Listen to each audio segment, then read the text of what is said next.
तैँले मलाई छोड्दा सायद हलुको भएको महसुस गरिस् होला, तर म हराएपछि तेरो जीवनमा एउटा खालीपन बस्नेछ जसलाई कसैले भर्न सक्दैन।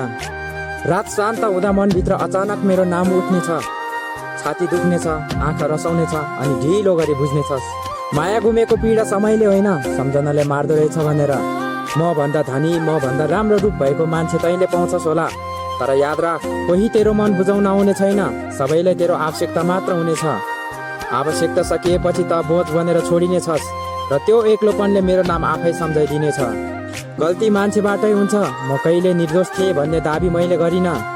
कुनै बेला ठुलो गल्ती मेरो पनि भयो होला, तर सत्य के हो भने तैँले मबाट टाढा हुन मेरो गल्ती खोजिरहेको रहेछस्। माया भनेको राम्रो कुरा मात्र सुन्ने नाम होइन, नराम्रो कुराबाट पनि सिक्न सक्नु हो। भगवान कसम, म जस्तो तेरो विगत बुझ्ने अनि तेरो गल्ती स्वीकार गर्ने मान्छे फेरि आउनेछन्, तर अन्त्यमा उसले पनि आफ्नै स्वार्थ र तेरो शरीर मात्र लिएर तँलाई एक्लै छोड्नेछ। त्यो दिन मेरो याद तेरो मनभित्र घाउ बनेर बल्झिनेछ।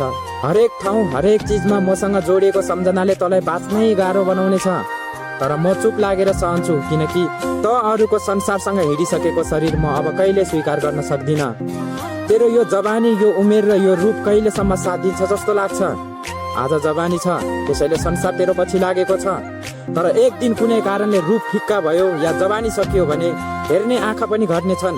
त्यो दिन त मलाई सम्झेर रोइरहेकै हुनेछस्, तर के गर्नु, अरूसँग शरीर साटेर हिँडिसकेको मान्छेलाई म चाहेर पनि स्वीकार गर्न सक्दिनँ। तेरो हरेक दुःखमा छाया बनेर उभिएको थिएँ। नराम्रो बाटो लाग्दा पनि मैले तँलाई खस्न दिएको थिएन। आफू लथालिङ्ग हुँदा पनि तेरो धेरै कुराहरू मैले जोगाएर बचाएको थिएँ। यो कुरा तँलाई पनि याद छ, तर आज त्यही छाया बनेको मान्छेलाई तैँले सबैभन्दा सजिलै बिर्सिस्। माया।